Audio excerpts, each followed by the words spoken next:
Chapter 2, Damage Assessment. Thorn. Captain Thorn looked out over the panicked mass of humanity around him. The destruction of the primary shield generator had plunged the Taymore colony into chaos. Soldiers dashed through the streets as they rushed to arm themselves and reinforce the perimeter guard. Military families scurried into their semi-constructed houses and bolted themselves inside. The streets echoed with the shouts of soldiers, the anxious murmurs of civilians, and the cries of small children. One of the reserve soldiers approached him and saluted. "Captain Thorn, I found Lieutenant Jackson, acting commander of the engineers." The soldier indicated a short man with cat ears and a tail who was following close behind him. "Finally, some news." "Lieutenant, what do you have to report?" Thorn asked. The slightly plump catkin man had short orange hair that stuck up in tufts from his head. His ears flicked back and forth as he answered Captain Thorn's questions. "The shield generators in both the northwestern and central towers have exploded. We are still trying to ascertain how it might have happened." Thorn's stomach felt tight. He took in a shaky breath and asked, "This is going to severely compromise the colony's defenses. When can we get the device in the central tower fixed?" "Fixed?" Jackson swallowed and shook his head. "I'm sorry, sir, but there is no way that device can be fixed." "Explain." Thorn felt sweat beginning to gather on his brow. The lieutenant attempted in vain to smooth his messy orange hair. "I have been in the tower personally, and the largest fragment of the device is no bigger than a dried bean. It would be impossible to put that thing back together." "Okay then, when can a new device be installed? Surely we have a spare." Jackson shook his head rapidly. "These devices are intended to last for several centuries. We are not scheduled to replace any of them within our lifetimes. We do not have any spares." "Then when can a new one be requisitioned from the mainland?" Thorn tried to bury his rising panic. Lieutenant Jackson fiddled with a button on his uniform. "That might prove difficult, sir. Shield generators take a tremendous amount of labor and resources to produce. The Firestone extraction project is already significantly over budget, so someone will need to convince the higher-ups to send us a new device, even though the original should have outlasted the colony." Captain Thorn groaned internally. People who had spent their lives in the inner terras had no concept of how dangerous places like Taymore could be. There was little perceivable difference when you were inside the protective shield, but outside that bubble was a different world. Functional monster defense systems were not optional for communities in the outer colonies. They were a necessity. Laura. Laura made her way up the frenzied street. After the explosion in the central tower, she had been hurriedly given the address of her new quarters. She was supposed to report to the reserve headquarters first thing tomorrow so she could be given temporary employment. At the moment, she was staring at the numbers on a row of newly constructed apartment buildings. Bits of paper still clung to the windows, and the plaster looked fresh and new as if it had barely finished drying. She was jolted to the side as a young soldier bumped into her. The man barely mumbled an apology before continuing to hurry down the street. Everyone seemed shaken up over the failure of the defense towers. The pounding of a hammer echoed from her right as someone nailed boards over the brand-new windows of one of the apartments. A cart rustled down the street laden with supplies for the soldiers guarding the perimeter. As a newcomer to the colony, she wondered how much danger they were actually in.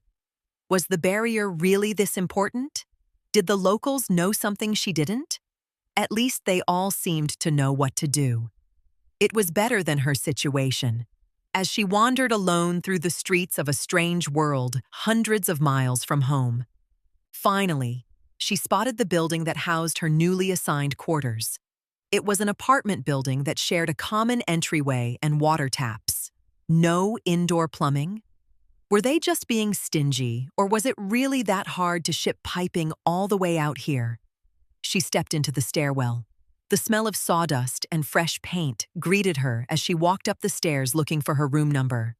Her mind drifted back to her beloved apprenticeship position back in Driptonstein as she located the apartment and unlocked the door. Right now, her mother was expecting her to be furious, so the lack of communication wouldn't raise any alarm bells. It could take weeks before her mother began to suspect something was wrong, and even longer for her to figure out that she had mistakenly sent her daughter to the wrong Terra entirely. The corners of her lips twitched at the thought of her mother's face as she realized that she had mistakenly sent her daughter to a distant colony, weeks away, instead of the neighboring county a few days away by airship. A frown returned to her face as her mind refocused on her predicament. With no immediate hope of outside aid, she would have to slowly save up for an airship ticket herself. How long would that take? A week? A month? Would her employers hold her position for her for that long? Her eyes swept absently around the apartment. It was functional, if Spartan. There was a table and a single chair. A large water basin and bathtub sat in the corner of the room. A handful of packing crates provided additional counter space. She vaguely noticed a dirty cup and a saucepan with little bits of food burned to the bottom. Who would her workplace have given her position to after she stopped showing up for work 3 weeks ago? They had better not give it to Adriana.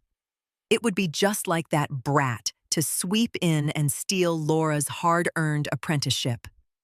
She hugged herself miserably. It was hopeless. She swallowed back tears. Suddenly, she was overwhelmed with the desire to forget about the situation and to somehow dull the pain. I wonder if there is a tavern somewhere in this tiny colony. She got to her feet and wandered outside and down the street. Back home, she had been a bit of a foodie and loved to sample the latest inventions from all the top chefs. She excused the extravagance by mentally labeling it research for her culinary career. She cringed at the sight before her now. Evidently, the only tavern in the Taymore colony was this ugly Acorn Tavern.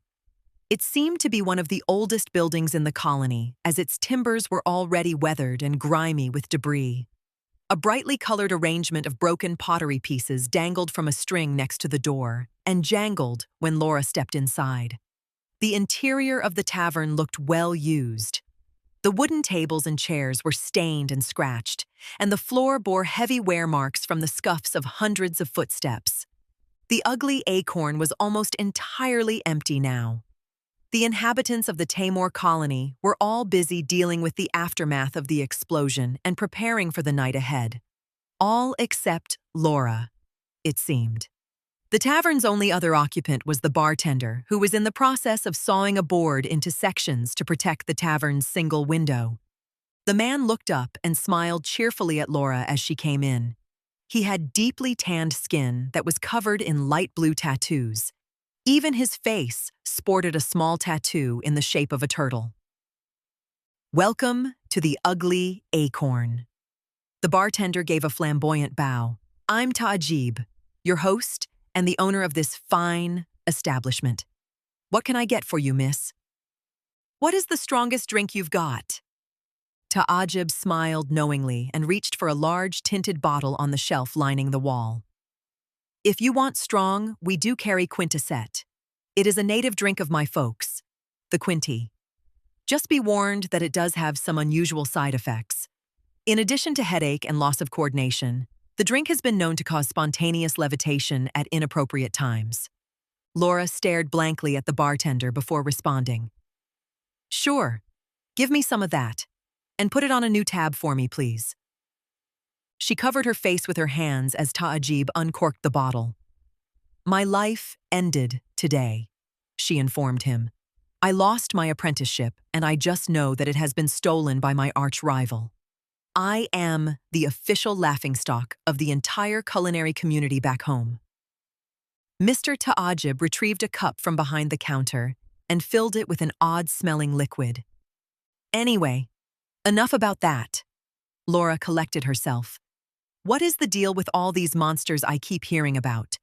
I am from the main Terra, so I have never seen one before. Are they really as scary as people say?"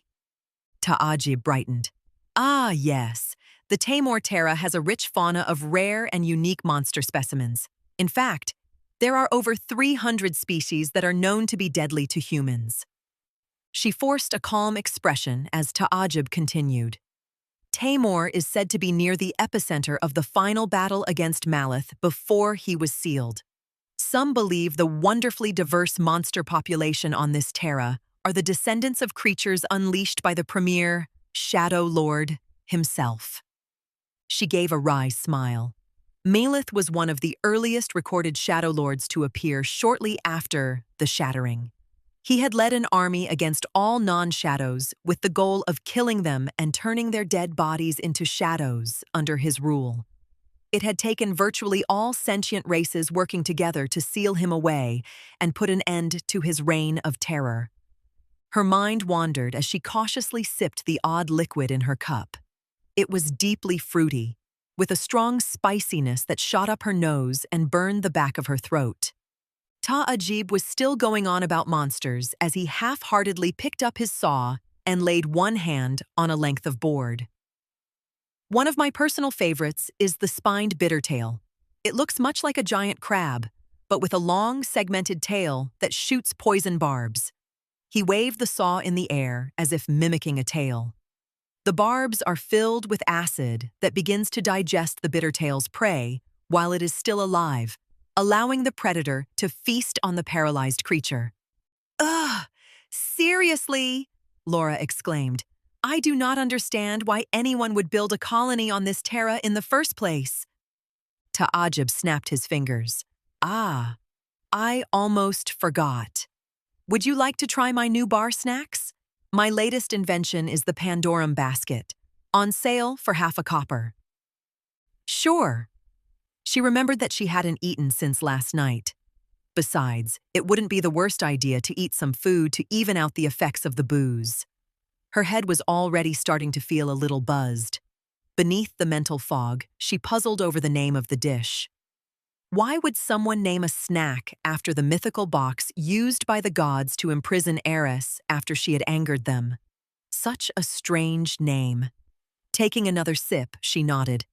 Put it on my tab. As he turned around to prepare the food, Ta'ajib circled back to her original question. The Ebriston government purchased the Taymore Terra from the Quinti, who are based on the neighboring Terra. They had their eye on the rich firestone deposits underground. The mine provides a generous living for the civilian miners who have colonized the Terra, as well as vital material for the military's weapons. It really is a win-win situation. She wrinkled her nose. If the firestone is so valuable, then why didn't the Quinti ever try colonizing the Terra themselves? Ta'ajib returned to the bar and placed a square wooden bowl before her. Here you are, 1 Pandorum basket. She gaped at the contents. It seemed to be a variety of cooked root vegetables and juicy stems, one of which had suckers like a tentacle. Her forehead grew warm. As a matter of fact, the Quinti did build a civilization on the Taymore Terra at one point. Ta'ajib continued as if nothing was wrong. Oh? She inquired. What happened? Where did they all go? The civilization fell many centuries ago. He refilled Laura's cup and began cleaning up little bits of wood that had fallen on the counter from his board sawing. Only small pockets of that civilization remain in the form of family tribes that still live off the land.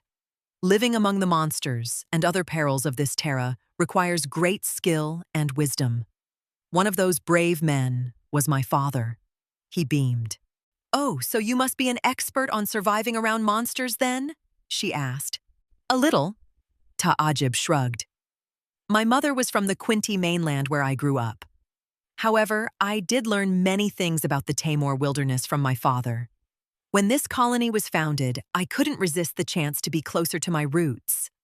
Gazing around the room, she reasoned that being the only tavern in a colony full of soldiers and airship sailors was not a bad business either. She absent-mindedly picked a slice of root vegetable that looked the least tentacle-ish and popped it into her mouth. So, tell me, how did the Quinti civilization on Taymore fall? Ah, yes. We have many tales that have been passed down through the generations. Ta'ajib eagerly leaned into his story. According to the legends, the monsters were coordinated as if operating under an intelligent plan. No one had seen anything like it before. The monsters laid siege against the Quinti cities until they all collapsed. Ever since the incident, The Quinty have mostly avoided the Taymore Terra. It was not worth the danger and loss of life. Very comforting. She couldn't help but mentally mourn her bad luck. Why, of all places, did she have to end up here? Bracing herself, she asked, "What is going to happen now that the colony isn't protected by a defense shield?" "It is hard to say." Ta'ajib paused thoughtfully and repositioned his board to begin sawing again. Logically, it should take a couple days for the local creatures to notice the colony's defenses are not what they used to be. After that, we are likely to see attacks around the edges of the colony first. The initial victims will likely be livestock, people from smaller races, even children. Gods forbid. Whatever seems like an easy target until the beasts gradually grow bolder. "That makes sense," she agreed.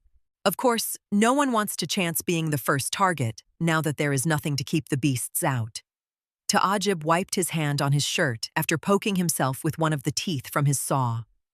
Fate is a fickle mistress. Indeed. Laura sighed heavily and held out her cup for a refill. Thorn. The Taymore Command Building's meeting room smelled of cold sweat and tobacco. The waning afternoon light painted the long rectangular table in the center with the shadow of a flag outside the window. The shapes created as it writhed in the wind were reminiscent of a dying beast surrounded by flames. Thorn watched Colonel Meadows tap his cane impatiently at the head of the table. "Lieutenant Jackson, what is our situation with the shield generators?" the colonel asked. The orange-haired catkin jumped at his name, then tensed and straightened his back nervously. Only the tip of his tail twitched as he gave his report. "The shield generator in the northwestern perimeter tower has completely exploded and is beyond recovery. The feedback from the explosion flowed back to the central tower, causing it to be destroyed as well. We currently have no replacement units at our disposal." The news landed on the room like a stack of bricks. Thorn couldn't help but wince and suck in a silent breath at their awful luck. Jackson continued, "We would have been fine if it had only been the device in the perimeter tower that was damaged. However, without the larger device in the central tower, we do not have a unified protection field. The remaining towers will only provide localized protection in their immediate vicinity. We have not yet identified a clear cause for the initial explosion in the northwestern tower." Lieutenant Jackson gulped in a big breath of air, as if he had given the entire discourse without stopping to inhale. "What about temporary alternatives?" Colonel Meadows asked. "What is our stock of star oil lanterns?" Everyone looked at Jackson expectantly. Star oil lanterns were a common means of defense in the outer colonies. They worked by burning a dustum-rich star oil to generate a small energy field that repelled monsters. Lieutenant Jackson shook his head. "We do have around 100 star oil lanterns at our disposal. However, star oil lanterns are more effective for short-range security since the protective field they generate only covers a few meters at most. To protect such a wide area, we would need thousands of lanterns, not to mention large quantities of star oil." Jackson was interrupted by a nasally voice from the opposite side of the table. "The solution is simple. We must set up a picket line around the border of the colony." First Captain Hamilton was a pale, well-groomed young man. His strong family connections had allowed him to avoid active duty during the Ebriston Civil War. The loss of officers from the war had also served to propel him through the ranks and place him in a position that was far beyond his capabilities, in Thorn's opinion. "Are you able to set up a perimeter wide enough to defend the entire colony?" Meadows asked. "Yes, sir," Hamilton replied. "If we assign 2 soldiers to each picket, we will have plenty of men to cover the perimeter. I can have it in place within the hour." Thorn pictured the circumference of the colony. It was small, sure. But still, how far apart would their soldiers have to be to circle it entirely? With some quick mental math, he pictured their people stationed in the most hazardous position possible, alone and unprotected in tiny little groups surrounded by hostiles. Was this guy insane? To his shock, Colonel Meadows nodded as if the proposal were entirely reasonable. "I will authorize a ration of star oil lanterns to cover what we can of the picket. Captain Hamilton, I want you to get to work putting it in place. If you want to serve the monsters a buffet." The shock ripped a response from Thorn's mouth. Directing his glare at Hamilton, he continued, "This colony houses 1,000 people and is easily a half-mile across. The area is far too wide for us to create an effective picket line with the 200-odd men at our disposal." He turned to Meadows, hoping for agreement. "Sir, I recommend we deploy cannons, gatlings, rattlecord, and whatever other such tools we have available. We should also evacuate the civilians to the innermost portion of the colony to decrease the area that needs to be defended." Hamilton sneered. "What is the matter, Camp Mom? Are your men too afraid to be left out in the big bad woods all by themselves? Listen, you may have showed up on this colony today, but some of us have been here since its inception. This Terra has been inhabited by monsters the entire time." Thorne felt blood rushing to his face. "With all due respect, Captain, we can anticipate the behavior of the monster population to be much different once they realize we have no defense shield. I have lived most of my life on the outer colonies in which monsters are a daily part of life. We are facing a serious problem here." Hamilton looked down his nose at Thorne. "Well, Second Captain, unlike the Roglins, the Abristan army is well equipped to defend a perimeter against a few puny little monsters. We did win the war against you lot, after all. Don't let your hubris get the better of you. There is no reason to make a bad situation worse by throwing our people into a meat grinder." His tone rose with heat at the last part. "This is absurd. Are you really going to throw countless lives away just for your pride?" "Second Captain Thorne," Meadows said sharply, "I distinctly recall giving First Captain Hamilton the go-ahead to put up a picket line around the colony. Is that correct?"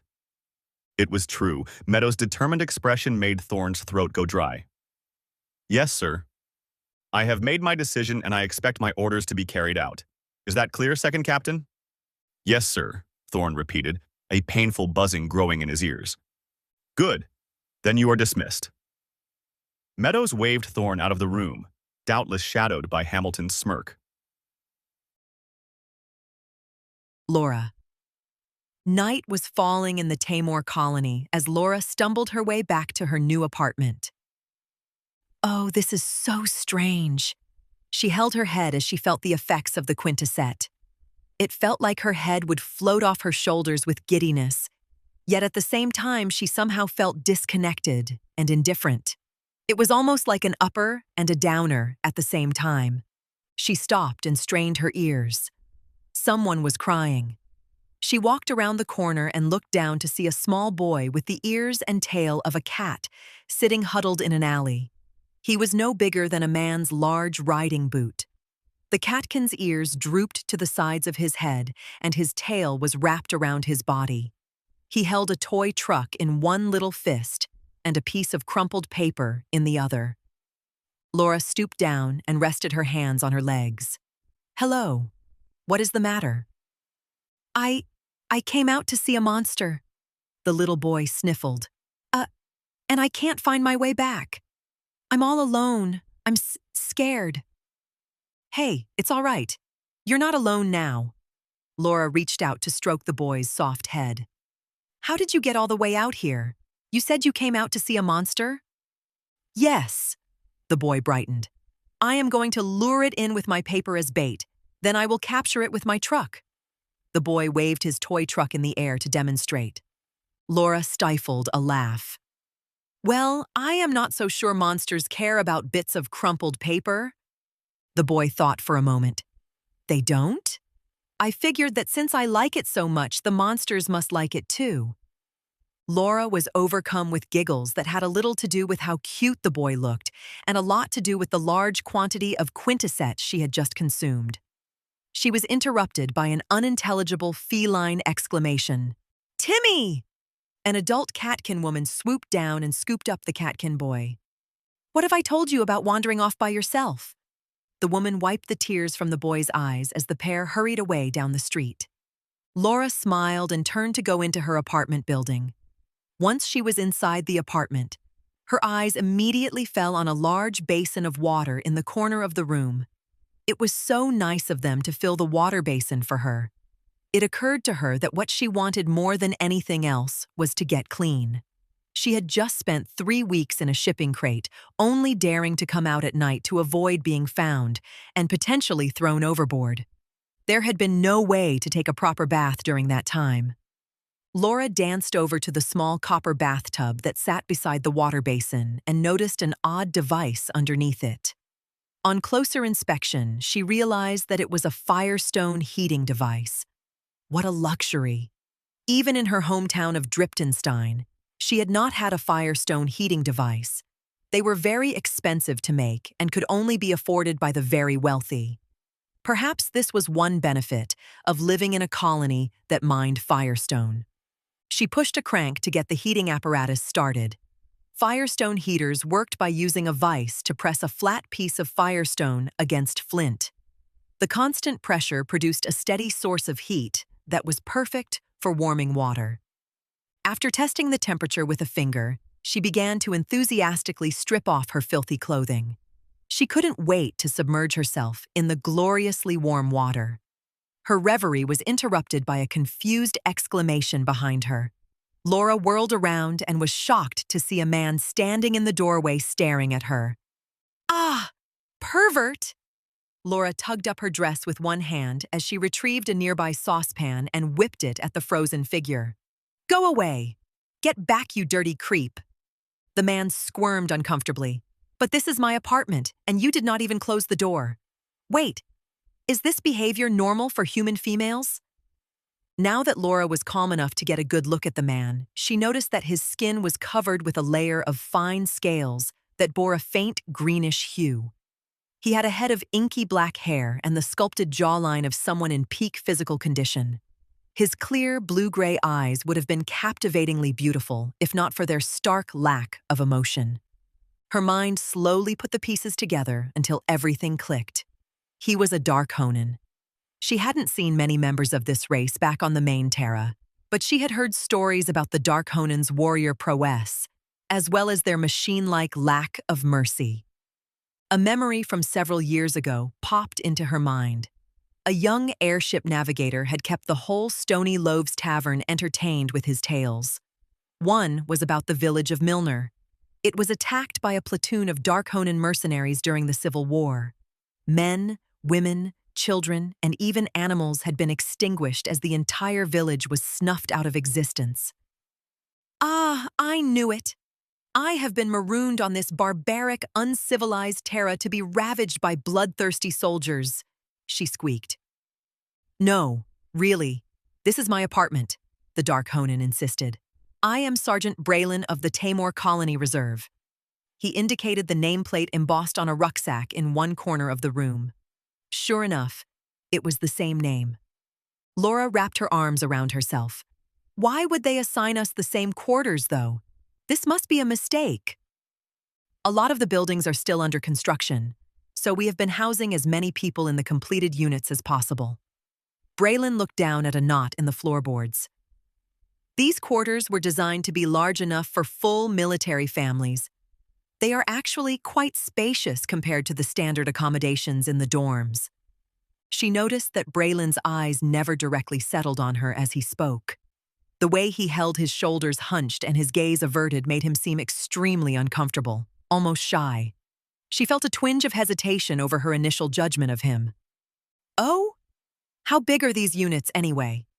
Laura poked her head into the bedroom and immediately winced. There was only one bed.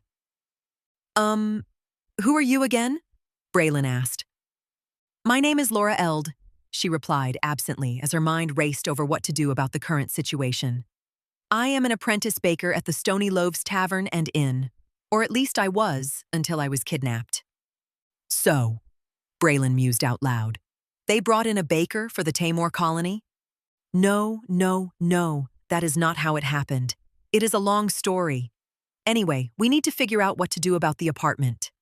Her heart still hammered from her earlier shock as she walked over to the door and peered outside. The hallway was fully enclosed. She remembered passing through a set of doors when first entering the stairwell. "Maybe one of us could stay out here? It's a bit Spartan, but it would only be for one night until we sort things out." Braylon stared at her with a puzzled expression for several long moments before disappearing into the bedroom and reappearing with a bedroll. "I do not understand your reasoning, but if that's what you want." He pushed the bedroll into her arms. Laura was speechless. Okay, sure, this was her suggestion. But what kind of gentleman was this guy to make her sleep in the hallway? Braylon finally noticed that she wasn't accepting the bedroll and added, "Of course, you only have to sleep in the stairwell if you want to. You are welcome to share the bed." Laura's eyes nearly popped out of her skull with shock. It turns out the shy attitude really was just an act. He really is trying to seduce me. What do I do? What would Mother say to do in this type of situation? An image of her mother's loving face arose in her mind. Laura, dear, if a man ever tries coming on to you, bring him home right away, before he can change his mind. She pressed her hand against her brow. Yeah, Mother's opinions really aren't the most helpful at a time like this. Braylon had noticed her expression and hurriedly added, If you want, you can even have the side toward the wall." She stared into his face. No. He gave a feeble glance up at her harsh tone and blinked to break eye contact. Well, if you don't want to sleep in the bed." He looked around the room until his eyes locked on the kitchen table. "You could use the kitchen table." Her head was beginning to ache. "The table?" Yes," he explained hurriedly. "Under the table is by far the most secure location in the room. You have a clear view of any intruders as well as an extra layer of shielding." Laura finally lost her temper. "What are you talking about? You can't make a girl sleep under the kitchen table." He blinked. Why not?" She stared at him. Ugh, never mind. Listen, if the kitchen table is so awesome, then you can sleep under it. I'm taking the bedroom, okay?" "Oh?" He looked confused but nodded. Turning around, she marched into the bedroom and slammed the door behind her. Private Wilhelm on the picket line. Out on the picket line, Private Wilhelm trudged his way back to his post. The explosions in the defense towers had put everyone on edge. Now Wilhelm was stationed outside in the dark, waiting for some unimaginable beast to attack. He hurried on his way back to the firelight after briefly stepping away to relieve himself. All the while as he walked, he would alternate between a handful of slow steps followed by several quick ones. He wouldn't want his comrade to think he was afraid of the dark or some unintelligent beast. "Hey Bruno, I'm back," he called out. There was no answer. Wilhelm's eyes darted around their post and fell on the figure of a man with his back slumped against a rock. "Bruno, stop messing around. No sleeping on the job." The figure did not move. Wilhelm ventured closer and recoiled in horror as he realized that there was blood pouring from his fellow soldier's neck. He whirled around, his eyes frantically scouring the camp for danger. Whatever had done this couldn't be far away. The bushes rustled softly to his right, sending Wilhelm stumbling sideways. His foot caught on something in the dark, and he tumbled onto his backside. His fingers reached to touch the thing that had tripped him. It was hard and smooth, with a texture similar to fingernail. The object was roughly cylindrical and had the width of a baseball bat. His fingers began to trace upward, then froze. A soft clicking came from overhead as the object moved on its own, pulling out of his grasp. Wilhelm scooted backward with a scream as he turned to take in the creature. It was reminiscent of a mantis the height of 2 grown men. Its 2 front arms were like a pair of glistening sickles. Fresh blood still dripped from the razor-sharp blades. In an instant, the creature shot forward to grab him in its talons. From beneath the beast, Wilhelm tried to scream and thrashed for only a moment before all was silent. Laura. Laura tossed and turned on the army bed in the apartment. She couldn't stop replaying her interaction with Braylon over and over in her mind. What was the deal with him? His behavior had been reminiscent of a shut-in who had never spoken to a woman before. Yet he had casually suggested they share a bed after barely having met. Was he truly inexperienced to the point he didn't know what was socially acceptable? Or was it all a ruse to hide his true predatory nature? Suddenly, a faint noise tickled at the edge of her hearing range. She strained her ears. It was a slight scratching sound from somewhere outside the window. Was it a mouse? Her throat tightened at an even scarier thought. Was that the sound of the Darkhonen trying to climb in through the window? A chill swept up her spine.